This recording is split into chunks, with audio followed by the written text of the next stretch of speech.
फिर गंधारी ने दुर्योधन से कहा कि तेरे जन्म पर विदुर जी ने सच ही कहा था कि तुझे मार डालने में ही सबकी भलाई है। पर पुत्र मोह में मेरे और तेरे पिता के हाथ पकड़ लिए थी। अगर उस दिन हमने विदुर जी की कहा मान लिया होता तो आज भरत वंश का इतना अपमान नहीं होता कि अपने ही भाभी को अपमानित करने में तूने कोई कसर नहीं छोड़ी है। हे कुरुवंश के पूर्वजों, ये आपकी पुत्र वधू गंधारी आपसे क्षमा मांगती है कि अपने ही भाभी का अपमान करने वाला दुर्योधन मेरी कोख से पैदा हुआ है। आज तक इस वंश में किसी दासी से भी किसी ने अपमान नहीं किया। इस वंश की कुलवधु द्रौपदी का अपमान सभा में किया गया और आपने कुछ नहीं कहा। आज पर तुम्हें उस देवी के श्राप का भी डर नहीं लगा। अगर ये देवी तुम्हें सब कुछ देने से मना कर दे तो प्रकृति भी तुम्हें कुछ नहीं दे सकती है। आपकी सेना भी इस सती के श्राप को काट नहीं सकती है। हे आर्यपुत्र, कुछ कीजिए। धृतराष्ट्र को अब द्रौपदी के श्राप का डर सताने लगा। उसने कहा कि पुत्री द्रौपदी, तू मुझसे कुछ भी मांग ले। द्रौपदी ने कहा कि अगर आप मुझसे खुश है, कुछ देना ही चाहते हैं तो मेरे पति युधिष्ठिर और मेरे चारों देवरों को दासता से मुक्त कर दीजिए। उसके वंशज दास नहीं कहलाएंगे। फिर धृतराष्ट्र ने कहा, पुत्री मैंने ये भी दिया और पुत्री मैंने युधिष्ठिर का सारा राजपाट, धन संपदा और सभी लौटा देता हूँ। फिर धृतराष्ट्र ने कहा कि पुत्री युधिष्ठिर को जुए में हारा हुआ सभी धन धान लौटा, अब तू खुश हो जा। एक अभागे पिता हूँ जिसे कभी राष्ट्र क्षमा नहीं करेगा, क्योंकि मैंने अपने दरबार में द्यूत क्रीड़ा कराई। फिर दुर्योधन और के चाटुकार ने कहा, तुम्हारे पिताश्री ने पांडवों का सब कुछ लौटा दिया, अब क्या करना चाहिए। फिर विदुर जी आज दरबार से चले गए, कोई ठीक नहीं। फिर गंधारी ने कहा, हे विदुर जी, इस घटना से मुझे अब महारानी कहते हुए शर्म आ रही है।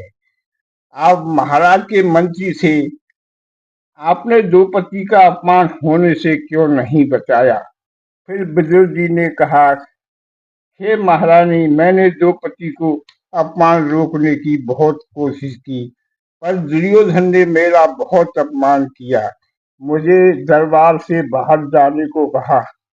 पर महाराज ने एक बार भी दुर्योधन से नहीं कहा, हे दुर्योधन, ये तेरे काका श्री हैं। मेरा इतना अपमान इसलिए किया है कि मैं दासी पुत्र हूँ। मेरी माँ इस कुल की दासी थी, इसीलिए दासों का तो महारानी अपमान होता रहा है। मुझे इसमें कोई आश्चर्य नहीं है। इसके बाद विदुर जी अपने निवास स्थान चली गई। इसके बाद द्रोणाचार्य पितामह भीष्म के पास आई और कहा कि गंगा पुत्र अकेले क्यों बैठी हैं। तब भीष्म ने कहा, हे आचार्य, मैं सोच रहा हूँ कि द्रौपदी ने मुझसे कई बार कहा कि हे पितामह, आप कुछ बोलो, और द्रौपदी ने यह भी कहा था कि अगर मैं आपकी पुत्री होती तो क्या करता। इसी तरह चुपचाप बैठा रहता। फिर द्रोणाचार्य ने कहा, हे पितामह, आपसे क्या, मुझसे भी द्रौपदी ने बार बार यही कहा। मेरी तो पुत्र वधू और पुत्री दोनों ही लगती थी। मैं खुद लज्जित हो रहा हूँ कि मैं द्रौपदी की कोई सहायता न कर सका। आने वाला इतिहास हम सभी को माफ नहीं करेगा। मुझे खुद से बहुत घृणा हो रही।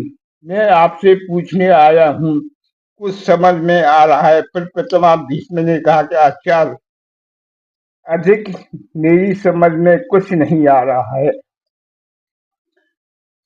द्रौपदी के बार बार पूछने पर मैं चुप रहा। ये आचार्य, अब तो हमें लगता है कि हस्तिनापुर में जो द्रौपदी का अपमान हुआ है, उसके लिए अपने प्राणों का देकर उसके दंड को देना पड़ेगा, क्योंकि हम सब इस अपमान में भागीदार हैं। हस्तिनापुर का अपमान पांडवों का नहीं हुआ, ये अपमान तो मेरे पूर्वजों का हुआ है। इसके बाद भीष्म ने कहा कि पांडव अब चुप नहीं बैठेंगे। फिर आचार्य ने कहा कि वो हस्तिनापुर पर आक्रमण कर सकते हैं।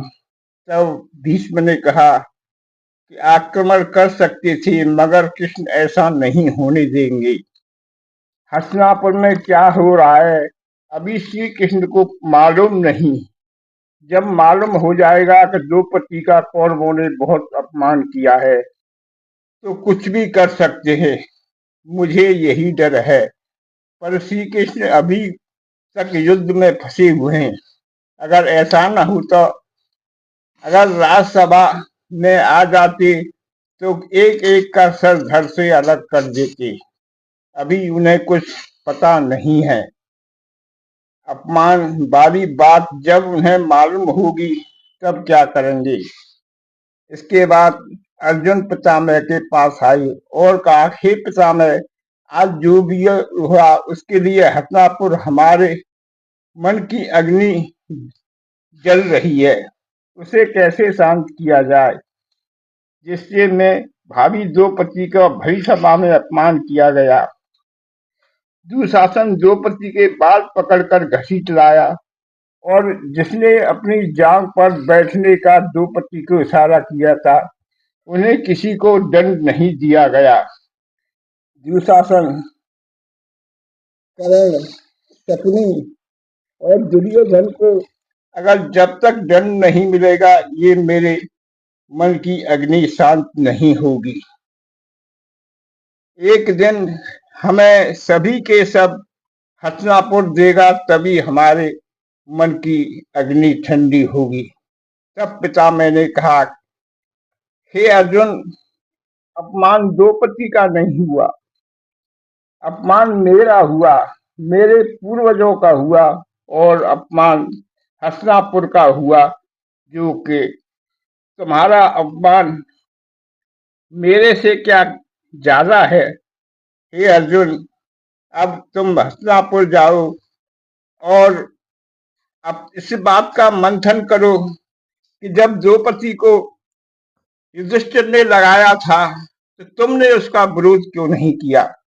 द्रौपदी को आपने ही स्वयंवर में जीता था, मगर कुंती के कहने से शादी युधिष्ठिर से हुई थी। सबसे सारा विरोध करने का तुम्हारा ही अधिकार था।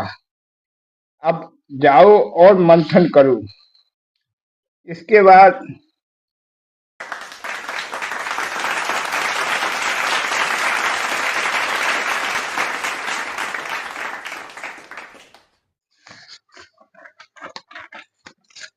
फिर दुर्योधन ने धृतराष्ट्र से कहा, हे पितामह, एक म्यान में अब दो तलवार नहीं रह सकती हैं। अब एक बार दोबारा दूध कीड़ा कराओ। अगर मैं जीत गया तो पांडव 12 साल वनवास और 1 साल अज्ञातवास पर चले जाएंगे। अगर पांडव जीत गए तो मैं 12 साल वनवास, 1 साल अज्ञातवास के लिए चला जाऊंगा। दुर्योधन जानता था कि शकुनी की खेल में उसे कोई नहीं हरा सकता, इसलिए अगर ऐसा न किया तो मैं आत्महत्या कर लूंगा। अब धृतराष्ट्र ने सोचा कि पुत्र मोह में पड़कर उन्होंने दोबारा दूध कीड़ा के लिए खेलने के लिए दोबारा दरबार सजा दिया। पांडव हस्तिनापुर जाने की सोच ही रहे थे, तभी एक दासी युधिष्ठिर के पास आई और कहा, हे युवराज, राजा धृतराष्ट्र कीड़ा भवन में आपका इंतजार कर रहे हैं। सभी पांडव और द्रौपदी ने कहा कि आप कीड़ा भवन में जा रहे हैं, वादा करो कि आप वहां दूध कीड़ा नहीं खेलेंगे।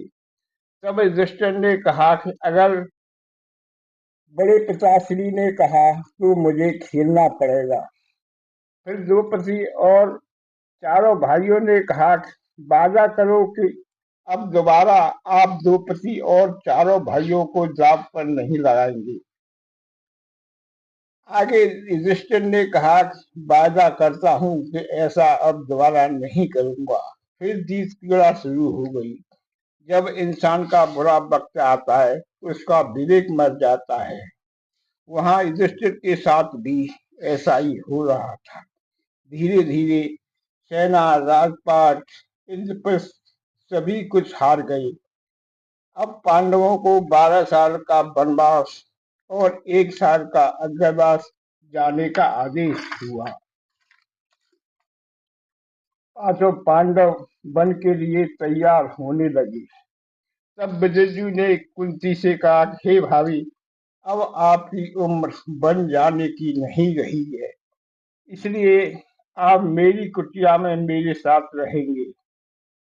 और पांडव द्रौपदी के साथ वन को चल दिए। भाइयों से निवेदन है कि हमारी वीडियो पसंद आए तो लाइक करें, कमेंट करें, शेयर करें और चैनल को सब्सक्राइब करें। नमस्ते जी।